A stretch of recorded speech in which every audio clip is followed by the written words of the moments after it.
Here's the General Electric refrigerator here. I filmed this thing before the last time I came here, which was a bit different than today. As you can see, the inside is full of heat, you know.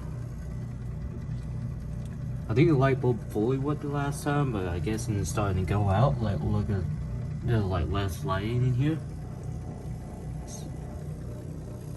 Anyway, this is model GTS18XCSARWW.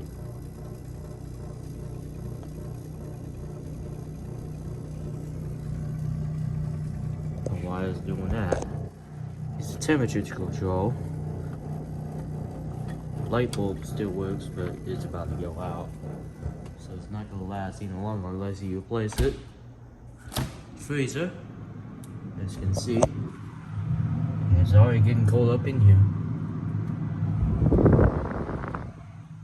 Well, it's the ice maker. There's nothing in there, so you can't get nothing, no ice out there at the moment. Yeah.